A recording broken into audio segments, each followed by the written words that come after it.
ሰሞኑን ሶሻል ሚዲያ ላይ ጴንጤ አይደለሁም ይላል። እኔ ጴንጥጥ ያልኩ ጴንጤ ነው።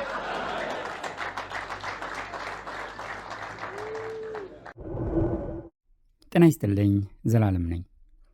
ጋሽ ጻድቁ ጴንጥጥ ያለ ጴንጤ ነው እና ስለሆነ 21 ጊዜ መድፍ መተኮስ አለበት ወይም ለምን አልክ መባል አለበት? የለበትም።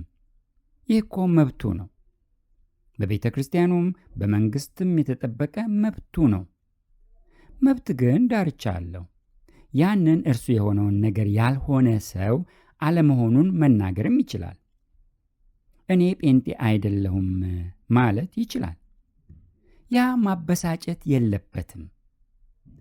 የእርሱ ጴንጥጥ ያለ ጴንጤ መሆን እኛን አያበሳጨንም። ጴንጥጥ ያለ ጴንጤነት በመጽሐፍ ቅዱስ ሲፈተሽ ስህተቱን ማሳየት፣ ማሳበድ የለበትም። እርሱ ግን እኔ ወይም እኛ ጴንጤ አይደለሁም ስላልን ተበሳጭቷል፣ ጨርቁን ጥሏል። ሰሞኑን ሶሻል ሚዲያ ላይ ጴንጤ አይደለሁም ይላል። እኔ ጴንጥጥ ያልኩ ጴንጤ ነው። የሕንፃ መሠረት መጣል መርሃ ግብር ላይ ሳይቀር የታደመበትን ጉዳይ ትቶ ወይም ጨምሮበት ይህንን የመንደር አሮጊት አይነት ቋንቋ መናገር ጀምሯል። ለምን ተበሳጨ? ለምን? ምክንያቱ ግልጽ ነው።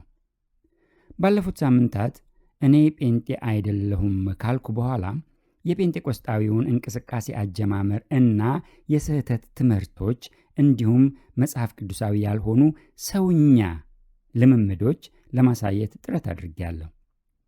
በተለይ የልሳን ጉዳይ ዋናው የጴንጤቆስጣዊነት ልብና ሳምባ ነውና ያንን በተለይ አብራርቻለሁ። ጴንጤ የሚለው ስድብ ነበር። ስለዚህ ማሸማቀቂያ ድሮ ምን ይሉናል? ጴ ይላሉ። እኔ ተማሪ ሆኜ ሃይስኩል ጴ ሲሉኝ ጴንጤቆስጤ ነኝ እላቸዋለሁ። ያን ጊዜ ጴንጤቆስጤ ነኝ አይባልም፣ ትክዳላችሁ። ለምን? ትታስራላችሁ። ስለዚህ አንድ ጊዜ እኔ ተበሳጨው። ሰው ይፈራና ጻፍኩ። ከጀርባዬ ላይ ጽፌ ጴንጤቆስጤ ነኝ ብዬ መሄድ ስጀምር አንተ ሰውዬ ልታስፈጅ ነው እንዴ? የጋሽ ጻድቁ ቁጣ ወንጌላዊ ክርስቲያን እንዴት ጴንጤ አይደለሁም ይላል የሚል አይነት ነው። ወንጌላዊ ክርስቲያን ሁሉ ጴንጤ ነው መባል ያለበት፣ በልሳንም መናገር አለበት። ልሳን ምንነቱ እንደተሸፈነ፣ እንደኛ አገር ታቦት እንደተጀቦነ፣ ክንብንቡ ሳይገለጥ ምን እንደሆነ ሳይታይ ምን እንደሆነ መጠየቅም ነውር ሆኖ መኖር አለበት። ልሳን የጴንጤቆስጣውያን ታቦት ነው። በባሌም በቦሌም ትናገረውና የማይታይ ሰርቲፊኬትን ትቀበላለህ። ከዚያ የውሾ ነገር ይሆናል፣ አይነሳም፣ አይጠየቅም። የኢትዮጵያን ቤተክርስቲያን ከእንቅልፍ 2% አልነበሩም ወንጌላውያን በኢትዮጵያ ውስጥ። የታሪክ መጽሐፍት ብዙ አሉ፣ ጻፉ። ነጮች የጻፉት ስላለ አንብቡ። የኢትዮጵያን ቤተክርስቲያን የቁጥር እድገት፣ የአይነት ለውጥ፣ የቅድስና ፓወር የሰጠው የፔንቴኮስታል ሙቭመንት ነው። የሐሰት መምህራን እንዳሉ ሆነው ነገር ግን ዛሬ እውነተኛውን ወንጌል በመንፈስ ቅዱሳዊ መስበካችን መቀጠል አለበት። ሜዳ ላይማ ማንም ይፎክራል። እውነተኛውን ጦርነት በእግዚአብሔር ቃል እውነት መንፈሳዊን ውጊያ እንድንዋጋ ጥሪ ያስተላልፍላቸዋል። የኢትዮጵያ ቤተ ክርስቲያን 2% አይሞላም ከጴንጤቆስጤ በኋላ ነው የፈነዳው። የምር የኢትዮጵያ ወንጌላዊ ክርስትና እኮ 2% ሳይሆን 1% የነበረበትም 1% ያልነበረበትም ጊዜ ነበረ። የጴንጤቆስጣዊነት ዘር ኢትዮጵያ ውስጥ ከመዘራቱ በፊት የነበሩት ትልልቆቹ አብያተ እምነቶች መካነ ኢየሱስና ቃለ ሕይወት ነበሩ። የኢትዮጵያ ሕዝብ ደግሞ ወንጌላዊ ክርስትና ሲገባ በ1920 12 ሚሊዮን ነበረ። ጋሽ ጻድቁ የሚለው ጴንጤ መባል በጀመረበት በ1960 ደግሞ 22 ሚሊዮን ነበረ። እርሱ እንዳለው ባይሆንም እርሱ ያለውን የ22 ሚሊዮን 2% ብቻ ብንወስድ ወደ ግማሽ ሚሊዮን አማኞች ነበሩ። በ40 ዓመት ከዜሮ ወደ 2% መሄድ ያለ መንፈስ ቅዱስ እርዳታ ያለ መንፈስ ቅዱስ እርዳታ መሆኑ አያስደንቅም? የሰው ብቻ ሥራ ይህን መስራቱ አያስገርምም? ምን አይነት ቅጥፈት ነው! አንድ ብቻ ምሳሌ ላሳይ እና ይህ ያለ መንፈስ ቅዱስ እርዳታ እንደተደረገ ፍረዱ። የወላይታ ቃለ ሕይወት ቤተ ክርስቲያን ያኔ ገና ቃለ ሕይወትም አልተባለችም፣ ጣሊያን ሲገባ ሚስዮናውያኑ ትተው የሄዱት 48 አማኞች ብቻ ነበሩ፣ 50 የማይሞሉ። ጣሊያን ሲወጣ ከ10,000 በላይ ሆነው ነበር በ5 ዓመታት። በፐርሰንት ስናስቀምጠው 50 ሰዎች በ5 ዓመት 10,000 የሚሆኑት በስንት ፐርሰንት እንደሆነ ብታሰሉ 20,000% 20,000% ነው። ያለ መንፈስ ቅዱስ እርዳታ አይገርምም? ይህንን ታሪክ የሬመንድ ዴቪስን ፋየር ኦን ደ ማውንትን ወይም የወንድዬ አሊን በመከራ ውስጥ ያበበች ቤተ ክርስቲያን ምዕራፍ 5-7 ታገኙታላችሁ። ያለ መንፈስ ቅዱስ እርዳታ ይህ ሆነ። ጋሽ ጻድቁ ከምትውጠው በላይ ባትጎርስ ጥሩ ነበር። ለሌላ ጊዜ ልምከርህ፣ ከምትውጠው ከምታኝከው በላይ አትጉረስ። የእግዚአብሔር ወገን ወደ እኔ ና እንዳለው ሙሴ ይመስለኛል አይደል? ኑ ወደዚህ። ዛሬ ቤልፈጎርን ከሚያመልኩት ተለይተን ፊንሐስ በቁጣ የእግዚአብሔር ሕዝብ ከጥፋት እንዳዳነ እኛ አምላካችን እናመልካለን። እሱን የምታመልኩ ወደዚህ ኑ ማለት ይገባናል። እርሱን የምታመልኩ ወደዚህ ኑ ማለት ይገባናል ሲል ጨርሶም የወንጌላውያን አማኞች መሪ ሆኖ የነበረ አይመስልም ጋሽ ጻድቁ። ይህ እጅግ አሳፋሪ ቋንቋ ነው። እኔ ጴንጤ አይደለሁም የሚሉ እርሱን የሚያመልኩ አይደሉም ማለቱ መሰለኝ። ሲመራቸው ከነበሩ አብያተ እምነቶችም እኮ እነዚህ ነበሩበት። ጴንጤ አይደለሁም የሚሉ ወይም ጴንጤቆስጣዊ ያልሆኑ ሲመራቸው የነበረው እርሱን የማያመልኩትን እንደሆኑ በመቁጠር ነበር ማለት ነው። ሲመራቸው የነበሩት እነዚያን ወገኖችና አብያተ እምነቶች። ይህ በእውነት ያስገረመኝም ያስደነገጠኝም ንግግሩ ነው። ለሚሰማው ያሸማቅቃል። ይህ ሰው እኮ የኢትዮጵያ ወንጌላውያን አብያተ ክርስቲያናት ኅብረትን 10 ዓመት የመራ ሰው ነው። እውነት ከዚህ ሰው ነው ይህንን የምንሰማው? ወንጌል ግን በቃል ብቻ አይደለም። ይሄ ዴድ የሆነ ቴዎሎጂ የምዕራቡን ቤተክርስቲያን ለግብረ ሶዶም አሳልፎ የሰጠ ቤተክርስቲያኖች እንዲዘጉ ያደረገ፣ አሮጊቶች ብቻ ሽማግሌዎች ብቻ እንዲቀሩ ያደረገ አጉል ይሄ ዝም ብሎ ወይ ከንቱም የለ ምናምን ፔንቴኮስቴ ቴዎሎጂ የለውም። ማን ነው ያለው? ጎርደን ፊ ማን ነው? ዋን ኦፍ ዘ 4 stars of the New Testament ስኮላር የሚባለው ጴንጤ ጎርደን ፊን ጠቅሷል። ፊ ጴንጤቆስጣዊ አስተማሪ ነው።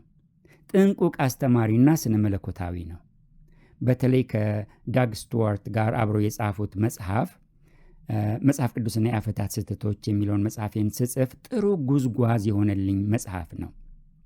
አሁን ጋሽ ጻድቁን ቢሰማው ጎርደን ፊ በሕይወት ኖሮ ቢሰማው ግን ጴንጤቆስጣዊነት ሲጀመር የፓርሃም የቀድሞ ተማሪዎች የፓርሃምን እንቅስቃሴ እብደት እንዳሉት ወይም ፓርሃም ራሱ የሲሞርን ጉባኤ እብደት እንዳለው ጎርደን ፊም ጻድቁን እብደት ይለው ነበር። የመንፈስ ቅዱስ ጥምቀትን እና ጴንጤዎች ምልክቱ ነው የሚሉትን ልሳንን በተመለከተ ከጻድቁ ይልቅ የኔ ትምህርት ከጎርደን ፊ ትምህርት ጋር ይጣጣማል። ጻድቁ ስለ ጎርደን ፊ ትምህርቶች አጥብቆ ቢያነብ መልካም ነው። ጎርደን ፊ የአሴምብሊስ ኦፍ ጋድ ቤተ ክርስቲያን ሰው ነው፣ ግን እንደ ጻድቁ አይነቱን አዋጅ አይለፍፍም።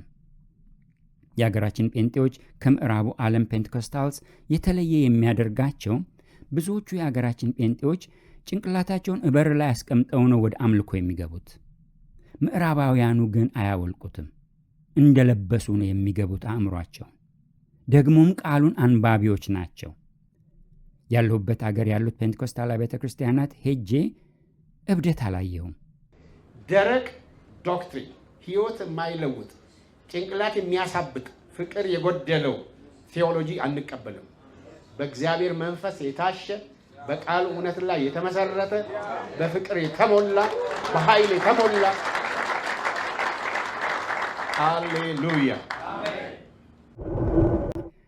ደረቅ ቴዎሎጂ ቴዎሎጂን ማጥላላት ቀርቶ ደረቅና እርጥብ ብሎ መለየቱም አንድ የተሻለ እርምጃ ነው። እስከ ቅርብ ጊዜ እኮ ደረቅና እርጥብ ሳይሆን ቴዎሎጂ ራሱ የተጠላ ነገር ነው በጴንጤዎች ዘንድ። ብዙዎቹ ትምህርት ጠሎች ናቸው። አንዳንዶቹማ ቃሉን ሳይቀር ጠሎች ናቸው፣ የቃሉ ጠሎች ናቸው። ጋሽ ጻድቁ ደረቅ ቴዎሎጂና እርጥብ ቴዎሎጂ ማለቱ እድገት ነው። ይሄ እድገት ይቀጥልልን። ለምሳሌ እኔ ጴንጤ ነኝ እንጥጥ ያልኩ እስካሁን ድረስ ጴንጤ ነኝ። በልሳን ጸልያለሁ። አሁንም አልኮረጅኩም። የኮረጀ ይተው። እኔ ተሰጥቶኝ ነው የምጸልይ። አልኮረጅኩም። የኮረጀ ይተው። እኔ ተሰጥቶኝ ነው የምጸልይ። አልኮረጅኩም። የኮረጀ ይተው። እኔ ተሰጥቶኝ ነው የምጸልይ። አልኮረጅኩም። የኮረጀ ይተው። እኔ ተሰጥቶኝ ነው የምጸልይ። የተኮረጀ ልሳን አለ። የተኮረጀ ልሳን መኖሩን ማመኑም መልካም ነው።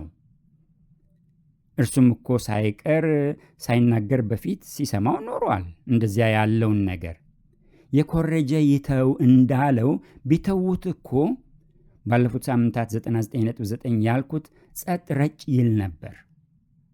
የተኮረጀው እንዳለ እያወቁም ግን የተኮረጀውን ያለማምዳሉ፣ ያበረታታሉ እንጂ የተኮረጀውን እንዳይለማመዱ ሲናገሩ ተሰምቶ እኮ አይታወቅም።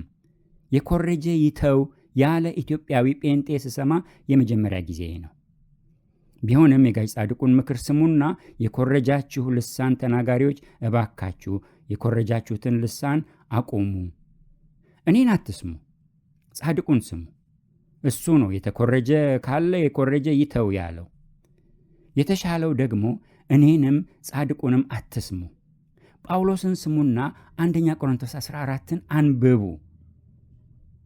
ስለዚህ እውነተኛ ጴንጤዎች ሰዎች ሲለፈልፉ ዝም አትበሏቸው። አጀንዳ እየፈለጉ ነው። ሐሰተኛ ሲቃወሙ እኛ አብረን ተቃውመናል።